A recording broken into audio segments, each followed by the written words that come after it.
मोहनदास एक सीधा साधा मजदूर था जो अपनी पत्नी वैशाली और 3 बेटियों के साथ एक छोटे से गांव में रहता था। एक दिन जैसे ही वह ठाकुर के खेत से काम करके घर लौटा, उसकी बड़ी बेटी शीला बेहोश होकर गिर पड़ती है। हे भगवान, शीला, शीला, क्या हो गया मेरी बच्ची को? अरे वैशाली, देखो, जल्दी देखो आके, शीला को क्या हो गया? क्या हुआ? क्या हुआ जी? शीला, बेटी शीला, क्या हो गया? उठो, हे भगवान, क्या हो गया इसे? कुछ समझ नहीं आ रहा है। शीला बेटी उठ, क्या हुआ तुझे? मोहनदास शीला को उठाकर कमरे में लेटाता है और वेद को बुलाने दौड़ता है। थोड़ी देर में वेद आकर उसकी जांच करता है। मोहनदास जी, मुझे कुछ कहना पड़ेगा। आपकी बेटी शीला 2 महीने की गर्भवती है, इसीलिए उसे चक्कर आए और वो बेहोश हो गई। चिंता की बात नहीं, थोड़ी देर में होश आ जाएगा। पर ये कैसे हो सकता है? आपकी बेटी का तो विवाह नहीं हुआ, फिर ये गर्भवती? कहीं ना कहीं कोई पाप, कोई अनहोनी जरूर हुई है। हे भगवान, ये क्या कर दिया इस लड़की ने? हमारी तो इज्जत मिट्टी में मिला दी। कौन सा मुंह लेकर समाज में जाएंगे अब हम? ना जाने कौन सा भूकंप टूट पड़ा है हम पर, कुछ समझ नहीं आ रहा। मेरी शीला ऐसी कैसी हो सकती है? किसके साथ मुकाला किया इसने? किसके बहकावे में आ गई? बोल, अब क्या जवाब देंगे हम लोगों को? पहले इसे होश में आने दो, तभी सच्चाई सामने आएगी। मैं खुद पूछूंगा पूरी बात। थोड़ी देर बाद शीला होश में आती है। मोहनदास उसकी ओर दौड़ता है, उसका हाथ झटके से पकड़ता है। शीला, मेरी आंखों में देखकर बता, ये बच्चा किसका है? कौन है वो नीच जिसने तेरी इज्जत को यूं रौंद डाला? बाबा, बाबा, बाबा, मुझे नहीं पता। बाबा, मैं सच कह रही हूँ, मुझे कुछ नहीं पता। मैंने किसी से कोई बात तक नहीं की बाबा। घर के बाहर भी मैं नहीं जाती हूँ बाबा। मुझे सच में नहीं पता, मैं सच बोल रही हूँ बाबा। कैसे नहीं पता? बच्चे आसमान से नहीं टपकते शीला, कुछ तो बता, कुछ तो बोल। बाबा, कसम है आपको, मैंने कोई पाप नहीं किया बाबा। मुझे नहीं पता ये क्या हो रहा है मेरे साथ बाबा। हर रात डरावने सपने आते हैं जैसे कोई मुझे छू रहा हो, लेकिन बाबा होश में मुझे कुछ भी याद नहीं रहता। मैं सच कह रही हूँ बाबा, मेरा विश्वास करिए बाबा। तू मेरी सबसे समझदार बेटी थी, कैसे यकीन करूं कि तू बेगुनाह है जब सारा गांव मुझ पर उंगली उठाएगा। आप चाहे मुझे मार डालिए बाबा, पर मैं झूठ नहीं बोल रही हूँ। मैंने कुछ नहीं किया, मुझे नहीं पता ये सब, ये बच्चा, ये सब क्या हो रहा है ये बाबा, मुझे सच में नहीं पता। मोहनदास कुछ पल चुप रहता है, फिर कमरे से बाहर चला जाता है। वैशाली पीछे से बोलती है, क्या तुम अपनी बेटी की आंखों में झूठ देख पाए? वो टूट चुकी है, अब तुम्हें उसे समझाना होगा। अब बस, बहुत सुन लिया, बहुत देख लिया। अब ये दरवाजा तब तक नहीं खुलेगा जब तक मैं सच ना जान लूं। जिसे अपनी मर्यादा का ख्याल नहीं था, अब वो इस घर की चौखट नहीं लांघेगी। ऐसे ही कुछ दिन बीत जाते हैं, फिर भी मोहनदास घर का गेट नहीं खोलता। क्या कर रहे हो जी आप? वो बच्ची है हमारी, एक बार तो उसकी बात सुनो। देखो ना कैसी टूटी बिखरी सी पड़ी हुई है। अंदर भूख और प्यास से डर के मारे वो टूट गई है, बिलख रही है वो। एक बार तो सोचिए उसके बारे में। माँ बाप की इज्जत को चूर चूर करके अब वो रहम की हकदार नहीं है वैशाली। मैंने दुनिया के हर दुख झेले, लेकिन ये कलंक मैं नहीं झेल सकता। कमरे के अंदर शीला धीरे धीरे दीवार से टिककर बैठी थी। उसकी आंखों से लगातार आंसू बह रहे थे, उसके होंठ सूख चुके थे। बाबा, बाबा, बाबा, एक बार मेरी बात सुन लीजिए बाबा। एक बार, बस एक बार बाबा, मैंने कुछ नहीं किया। मुझे नहीं पता बाबा ये सब क्यों हो रहा है, भगवान कसम बाबा। मोहनदास दरवाजे के उस पार खड़ा सब कुछ सुनता रहता है, पर उसकी आंखें बंद थी, दिल पत्थर बन चुका था। कुछ दिन बाद मोहनदास की दूसरी बेटी बेला कुएं से पानी लेने जाती है। तपती धूप और कमजोरी के कारण वो चक्कर खाकर गिर जाती है। गांव के लोग उसे उठाकर वेद के पास लेकर जाते हैं। सुनिए आप सब, जो बात मैं कहने जा रहा हूं वो किसी एक परिवार की नहीं, पूरे गांव की चिंता का विषय है। ये लड़की बेला भी गर्भवती है और इसकी भी शादी नहीं हुई है। हाँ, क्या कह रहे हो वैद्य जी? इसका मतलब? हाँ, 2 महीने पहले मोहनदास के घर गया था। उसकी बड़ी बेटी शीला की तबीयत खराब थी।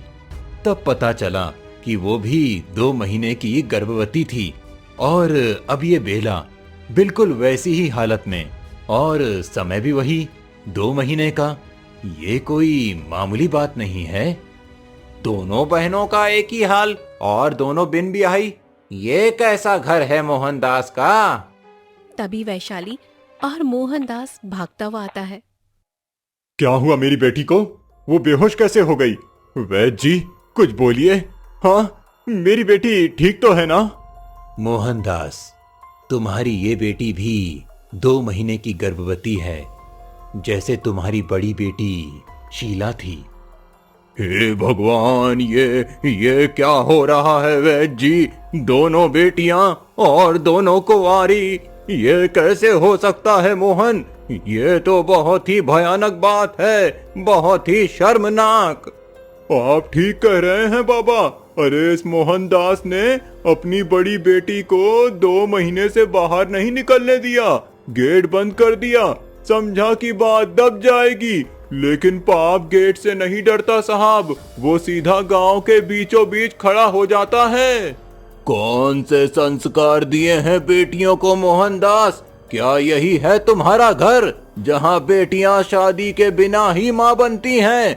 एक नहीं, 2-2। मोहनदास पत्थर सा खड़ा कुछ बोल नहीं पाता। तभी वैशाली उसके पास रोती भी आती है।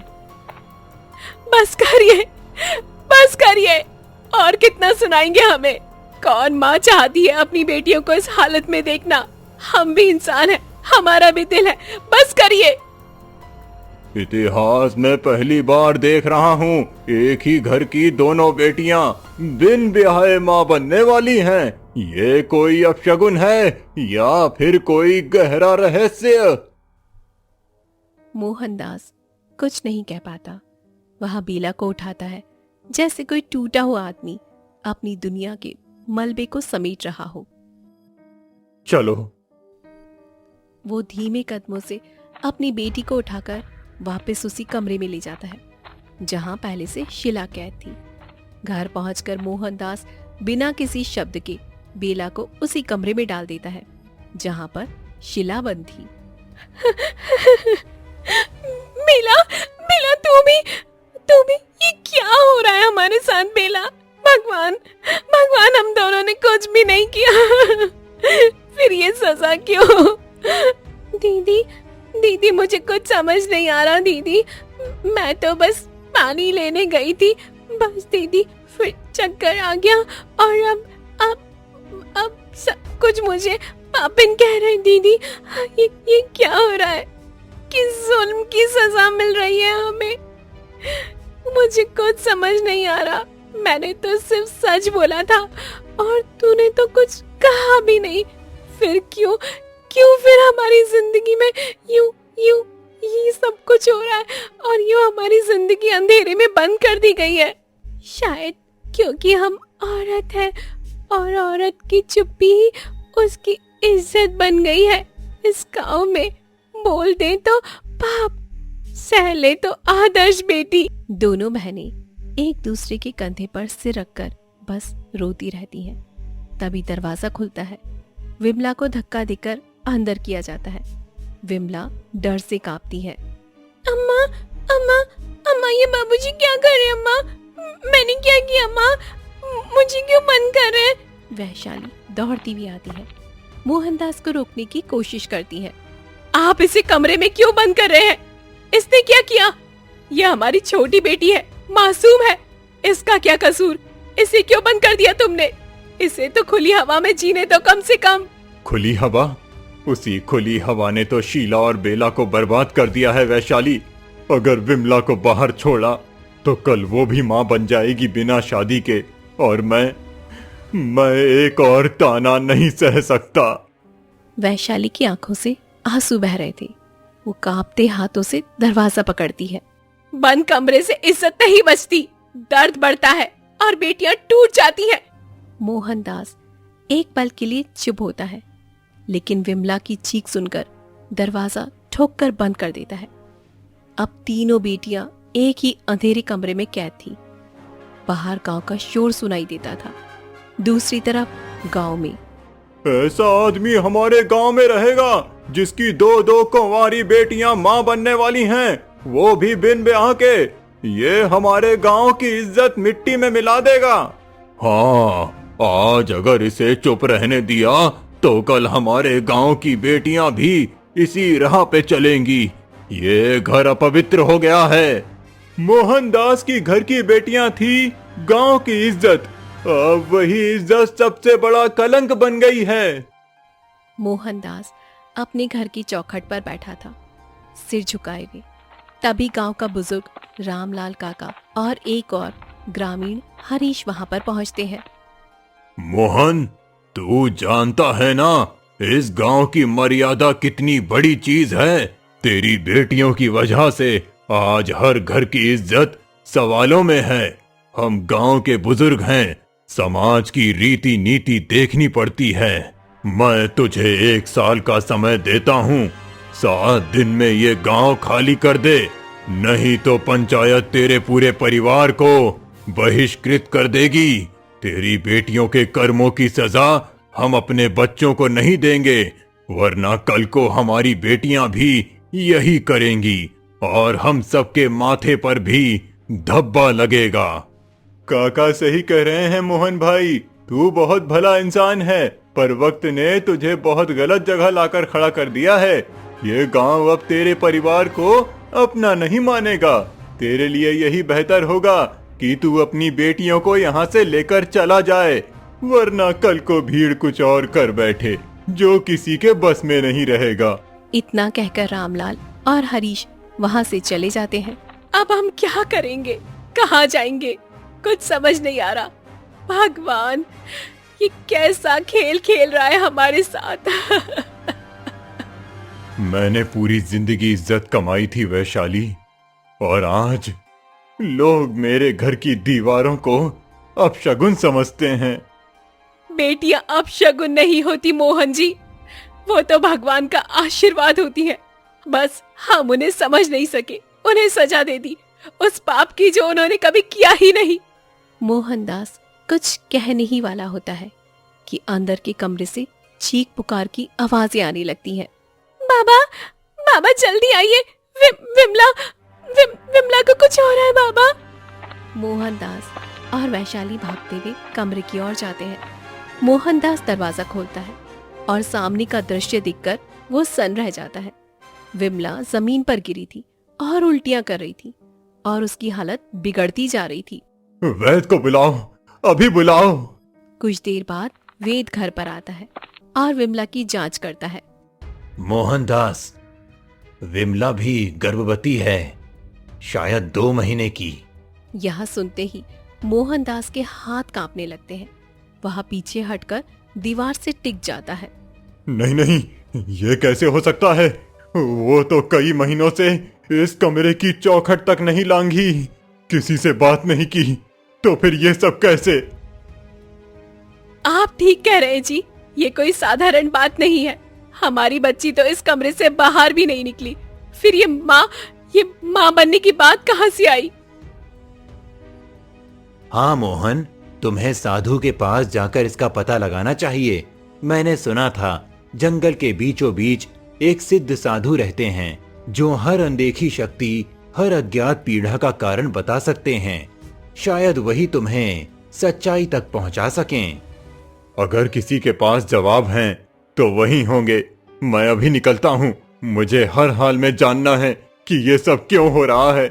कहीं कहीं ये कोई श्राप तो नहीं। अगली सुबह मोहनदास जंगल के कटीले रास्तों से गुजरता है।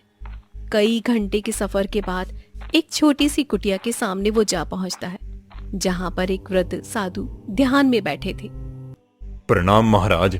मेरी तीनों बेटियां बिना विवाह के मां बनने वाली हैं और उनमें से एक तो महीनों से कमरे से बाहर तक नहीं निकली। मैं समझ नहीं पा रहा ये हो क्या रहा है। कृपया कृपया मुझे सच बताइए, ये कोई श्राप है क्या? हर बीज की जड़ अतीत में छुपी होती है पुत्र। हो सकता है ये तेरे कर्मों का परिणाम हो। कभी किसी की पीड़ा को अनदेखा किया है, कभी किसी की करुणा की पुकार को ठुकराया है तूने। तेरी बेटियां दोषी नहीं हैं, पर तूने जो बोया है अब वही फल रहा है। अगर समय रहते तू सत्य का सामना नहीं करेगा तो ये श्राप सिर्फ तेरा नहीं रहेगा, पूरा गांव इसकी चपेट में आ सकता है। 25 साल पहले गांव की सीमा से लगे एक शांत तालाब के किनारे चंद्रमुखी और मोहनदास अक्सर यहीं मिला करते थे। मोहन जी, जब तुम मेरी ओर देखते हो तो लगता है जैसे मैं इस दुनिया में सबसे भाग्यशाली हूँ। क्या ये प्यार सच में हमारा है या बस एक सपना है? चंद्रमुखी, जब मैं तुम्हें देखता हूँ तो हर डर, हर बंधन सब भूल जाता हूँ। तुम्हारे साथ जिंदगी बिताना चाहता हूँ, हमेशा के लिए। समय बीतता है, दोनों छुप छुप कर मिलते हैं। फिर एक दिन चंद्रमुखी रोते हुए तालाब पर आती है। मोहन मोहन मोहन, मैं माँ बनने वाली हूँ। हमारा बच्चा तुम्हारी सांसों में पल रहा है। अब वक्त आ गया है कि हम अपने रिश्ते को नाम दे दे। चलो मोहन, चल के शादी कर लेते हैं ताकि ये दुनिया भी हमें अपनाए। चंद्रमुखी, तुम समझ नहीं रही। मैं अगर तुमसे शादी करूंगा तो समाज क्या कहेगा? मेरे माँ बाप, मेरी इज्जत, सब कुछ चला जाएगा। मैं ये नहीं कर सकता। तो तेरा प्यार बस वक्त गुजारने का जरिया था। मेरी शरीर से खेलकर अब तो दुनिया से डरने लगा है। जिस इज्जत की बात कर रहा है उसी को मैंने तुझ पर लुटाया था मोहन। मोहन, जिस दिन तू समाज के डर से भागा उसी दिन तूने अपने भाग्य को बांध दिया। अब सुन, एक दिन तेरी ही संतान तेरे सामने उसी हाल में होगी जैसे मैं हूँ, गर्भवती, असहाय और समाज से तिरस्कृत। और तू कुछ नहीं कर सकेगा। तुझे भी झेलनी होगी वो पीड़ा जो तूने मुझे दी है। देखा तुमने, यही है उस अधूरी आत्मा का क्रोध। वो क्रोध जो प्रेम में ठुकराई गई स्त्री की आत्मा में वर्षों से पलता रहा। चंद्रमुखी अब कोई साधारण स्त्री नहीं रही, वो अब तंत्र विद्या की मालकिन है और तुम्हारी बेटियों से अपने अपमान का प्रतिशोध ले रही है। बाबा, मुझसे बहुत बड़ी गलती हो गई। मैंने एक मासूम दिल को तोड़ा, एक माँ को अकेला छोड़ा। वो सजा अब मेरी बेटियां भुगत रही हैं। बाबा बताइए, मैं क्या करूं?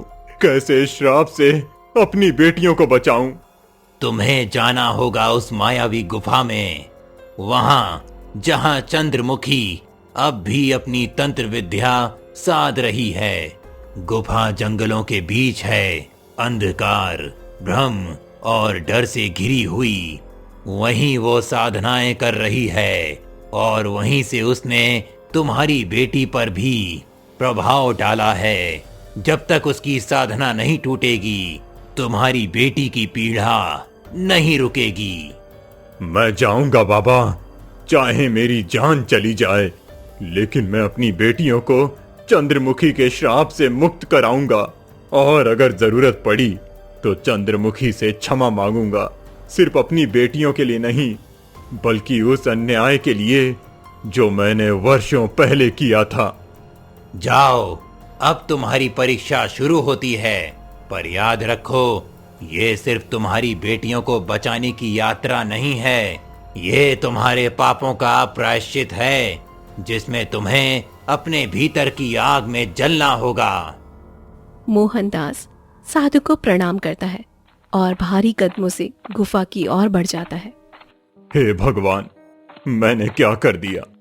मैंने उसे छोड़ दिया, अकेली गर्भवती समाज के तानों के बीच।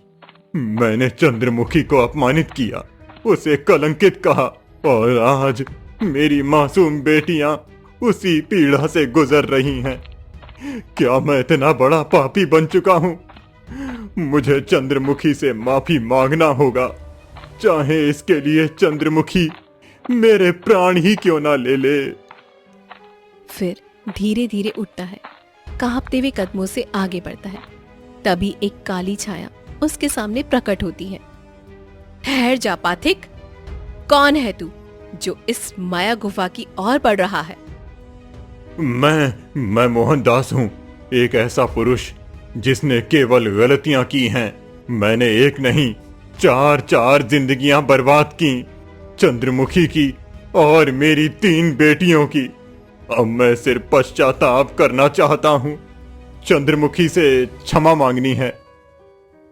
तू चाहता है कि तुझे क्षमा मिले?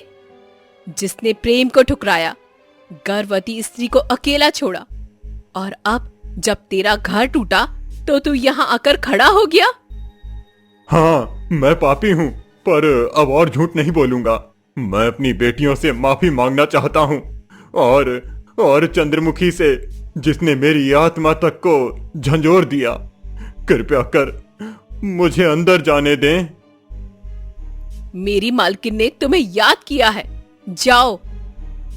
छाया गायब हो जाती है और गुफा का द्वार धीरे धीरे खुलने लगता है।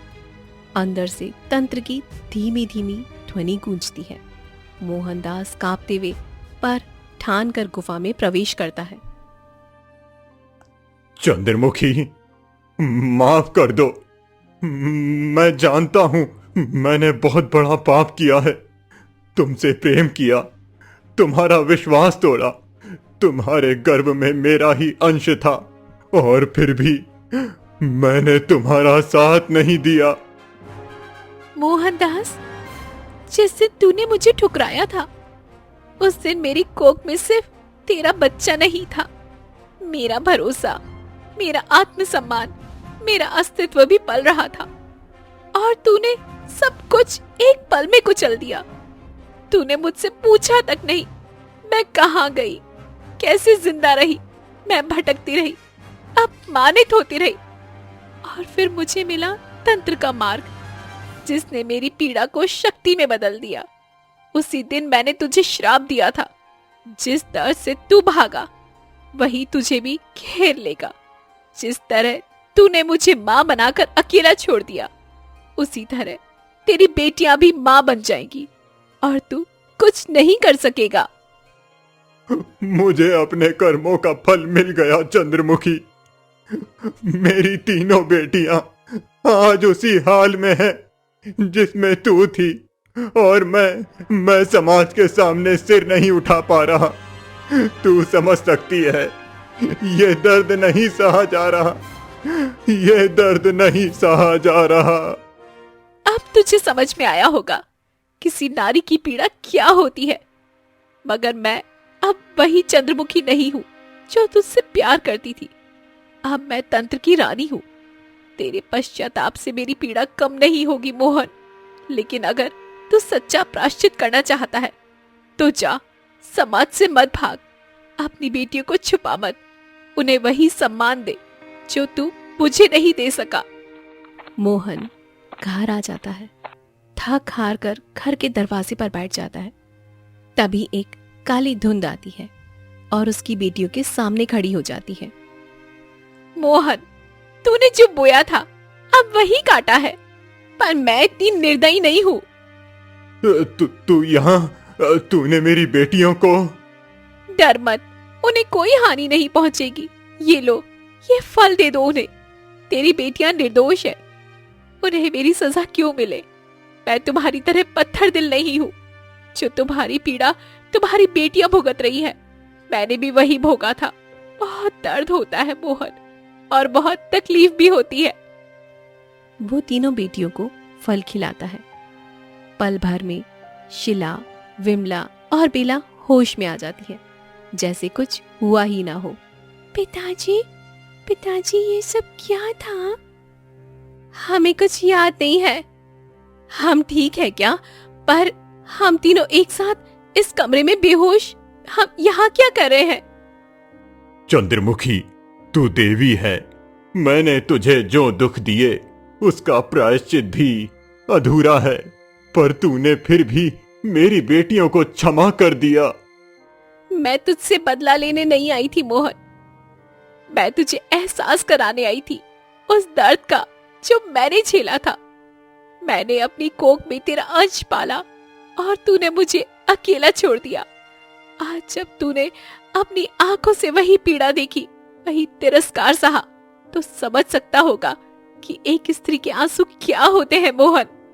हर पल हर घड़ी मैं उसी आग में जल रहा था। आज भी समाज के सामने सिर नहीं उठा सकता। मेरी आत्मा मुझे रोज धिक्कारती है। तभी तो कहा था, जिस दिन तू मेरी आंखों जैसा डर और दर्द अपनी आंखों में देखेगा, उस दिन मेरा बदला पूरा हो जाएगा।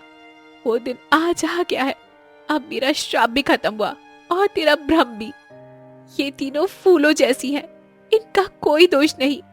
मैंने इन्हें इसलिए क्षमा किया क्योंकि बदला हमेशा अपराधी से लिया जाता है, मासूमों से नहीं।